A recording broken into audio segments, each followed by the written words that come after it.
Au nom du Père et du Fils et du Saint-Esprit, Amen, grande joie d'être là avec toi en ce 3 septembre, samedi. Samedi, toujours une journée dédiée à la Vierge Marie. Que la Vierge Marie puisse avoir une place toute spéciale dans ton cœur, dans ta vie, dans ta prière, chaque jour. Que tu puisses toujours invoquer Marie, regarde Marie, invoque Marie tous les jours. Qu'elle t'aidera toujours à suivre de tout près son Fils Jésus. La première lecture d'aujourd'hui, c'est 1 Corinthiens, chapitre 4, à partir du verset 6.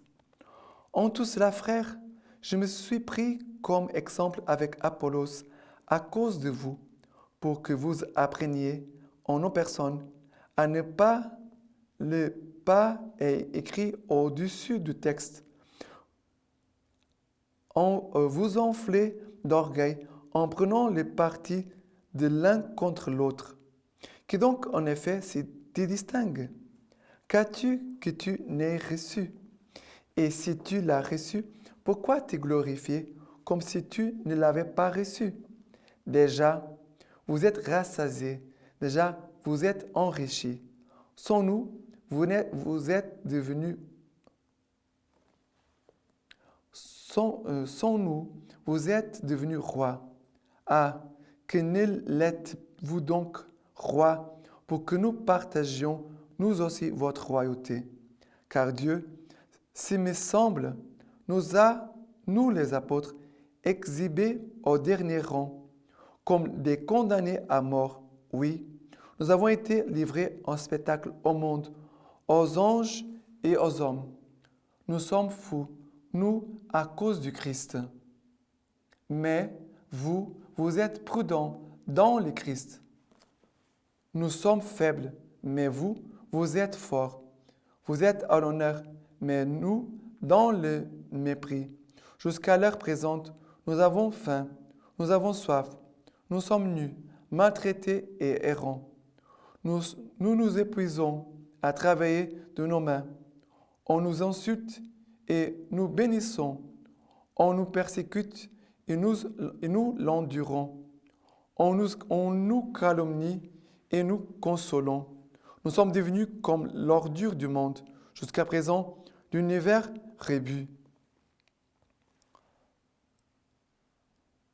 Ce n'est pas pour vous confondre que j'écris cela, c'est pour vous avertir, comme mes enfants bien-aimés. Aurez-vous en effet des milliers de pédagogues dans le Christ, que vous ne l'avez pas plusieurs pères, car c'est moi qui par l'Évangile vous ai engendré dans le Christ Jésus. Paul dit, ce n'est pas pour vous confondre que j'ai écrit cela, c'est pour vous avertir comme mes enfants bien-aimés. Aurez-vous en effet des milliers de pédagogues dans le Christ que vous n'avez pas plusieurs pères, car c'est moi qui par l'Évangile vous ai engendré dans le Christ Jésus. Paul est en train de dire, vous pouvez avoir beaucoup de professeurs qui vont vous enseigner, des pédagogues sont ceux qui vont enseigner. Beaucoup de personnes peuvent vous enseigner beaucoup de choses. J'ai fait telle retraite, je suis allé à telle messe, à tel endroit, j'aime beaucoup écouter ces prêtres parler, telle sœur qui parle très bien. Paul dit, d'accord, vous pouvez avoir beaucoup d'enseignants, beaucoup de pédagogues, beaucoup de catéchistes, beaucoup de personnes que vous parlent et que vous enseignent des choses sur le Christ. Mais Paul dit, mais c'est moi votre Père, c'est moi que je vous ai engendré. Je t'ai engendré dans la foi. C'est moi qui te fais grandir, un Père spirituel. Paul parle ici de la paternité spirituelle. Le Père spirituel, c'est lui qui engendre la personne, l'âme, la personne, le chrétien, qui l'engendre dans la foi, qui le fait grandir dans la foi, qui le fait grandir dans sa vocation, qui le fait grandir dans la sainteté, qui reçoit une paternité de Dieu et qui la communique aux personnes pour les aider vraiment à grandir comme le Christ. Jésus grandissait en taille, en sagesse, devant Dieu et devant les hommes. L'enfant Jésus, la parole de Dieu, dit que Jésus grandissait, s'est fortifié en taille et en sagesse dans Dieu et dans les hommes. Ça veut dire que nous aussi, nous sommes appelés à avoir cette croissance, cette maturité humaine et spirituelle, de bien savoir vivre au niveau relationnel et aussi de savoir bien vivre avec Dieu. Ça, c'est la maturité. Un père spirituel aide les personnes à bien grandir comme des vrais fils, des vrais enfants de Dieu. Maintenant, le psaume d'aujourd'hui, c'est le psaume 145, à partir du verset 17. Le Seigneur est justice en toutes ses voies, fidèle en toutes ses œuvres. Proche est le Seigneur de ceux qui l'invoquent, de tous ceux qui l'invoquent en vérité. Les désirs de ceux qui le craignent, il le fait.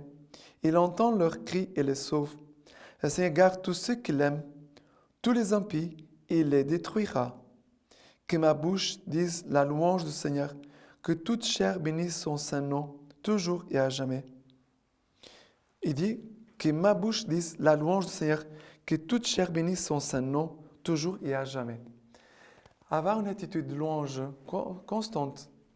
Je vis dans une prière de louange. La louange, c'est de dire merci Seigneur, tu es présent, j'ai confiance en toi, tu es le Dieu qui est présent, qui me secourt, tu me soutiens, je peux compter sur toi, tu es le Dieu qui me pardonne, tu es le Dieu de miséricorde, tu es ma force, tu es ma joie. Seigneur, merci, merci, merci, merci, merci. La louange. Avoir une vie de louange constante montre aussi une foi mûre.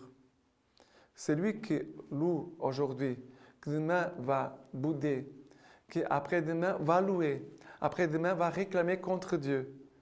C'est une personne qui vit comme ça, de haut et bas, de haut et bas. Cette personne n'est pas mûre dans la foi. Elle est inconstante. Elle n'est pas fidèle, vraiment. Le Seigneur veut nous faire grandir dans une maturité, aussi dans la fidélité et dans la prière, une louange. Je dois louer et bénir le Seigneur chaque jour. Comme dit la parole de Dieu, toujours et à jamais. Maintenant, l'évangile d'aujourd'hui, c'est Luc chapitre 6, à partir du verset 1. Or, il advint un sabbat qui traversait des moissons, et ses disciples arrachaient et mangeaient des épis en le froissant de leurs mains. Mais quelques pharisiens dirent, « Pourquoi faites-vous ce qui n'est pas permis le jour du sabbat ?» Jésus leur répondit, « Vous n'avez donc pas lu ce que fit David lorsqu'il eut faim, lui et ses compagnons? Comment il entra dans la demeure de Dieu, prit les pains d'oblation, en mangea et en donna à ses compagnons ces pains qu'il n'était permis de manger qu'au seul prêtre? Et il leur disait, le Fils de l'homme est maître du sabbat. » Alors, ici, avoir une foi mûre, cette maturité humaine et spirituelle, nous fait comprendre vraiment que Jésus est le maître du sabbat. Vous savez, toute chose est soumise au Christ. Ici, pour les Juifs, les samedis, les sabbats, c'était leur jour de prière, de repos. Pourquoi? Parce que le 7e jour de la création de Dieu, c'est reposer. Alors pour les Juifs, c'était comme ça, et c'est encore comme ça. Mais pour nous, les catholiques, c'est le dimanche. C'est le jour de la résurrection, le jour que Jésus a vaincu la mort, les péchés, toutes les ténèbres. Jésus est vainqueur. Alors nous célébrons Jésus vainqueur, Jésus ressuscité. Alors, le dimanche, c'est du dimanche, le jour du dimanche, toutes les autres choses en découlent du dimanche. Notre vie, notre semaine, tout ce que nous faisons part de la messe, de l'Eucharistie du dimanche. Bien sûr, tu as l'opportunité d'aller à la messe chaque jour. Vas-y, c'est bien pour toi. Mais en sachant que la messe du dimanche, c'est la grâce très, très importante. Parce que Jésus, il est le maître du sabbat. Ça veut dire, Jésus, il est le maître de toutes choses. Tout doit être soumis à lui. C'est pour cela que les pharisiens ne comprennent pas. Mais pourquoi vous êtes en train de manger les épis? Parce que le samedi, on ne peut pas les manger. Je devais dire, mais même David, il était un homme mortel comme vous. Il a mangé les pains d'oblation que seulement les prêtres pouvaient manger. Pour nous, on comprend bien que toute chose part de l'Eucharistie. Ça veut dire que toute notre vie, elle doit être orientée vers l'Eucharistie, vers Jésus qui est le Maître. Toute ma vie est soumise au Christ. Ma vie aussi, elle est orientée vers les dimanches. Je vais à la messe les dimanches, mais toute ma semaine, elle s'oriente aussi vers Jésus, vers les dimanches. C'est comme on monte à la montagne, comme la transfiguration. On monte à la montagne, transfiguration, rencontre avec Jésus, transformation, émerveillé de la présence de Dieu, renouvelé par Dieu. On descend. Après, on monte. Mais ce n'est pas l'instabilité. Notre vie, elle est comme ça, une montée vers Dieu. Et après, mission, la descente, la rencontre des hommes, le travail, nos engagements. Rencontre avec Dieu, mission, engagement. Ma vie, personne ne la prend, je la donne librement. Ma vie, elle est donnée pour les autres. Maintenant, la lecture patristique. Aujourd'hui, nous célébrons Saint Grégoire le Grand. Grégoire le Grand gouverna l'Église pendant 14 ans. Malgré une santé délabrée, il accomplit une œuvre considérable.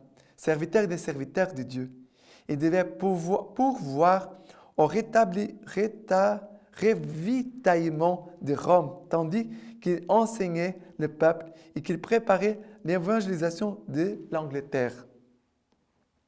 Son action se nourrissait d'une contemplation assidue.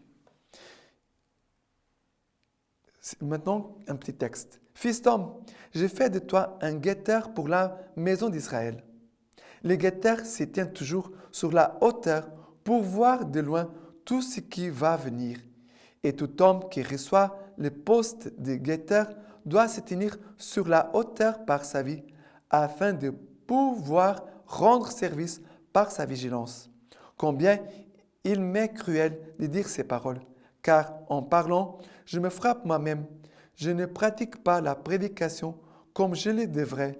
Et lorsque cette prédication est suffisante, ma vie ne concorde pas avec ma parole. Je ne nie pas ma culpabilité.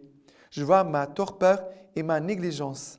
Peut-être que de reconnaître ma faute m'obtiendra le pardon auprès du juge miséricordieux.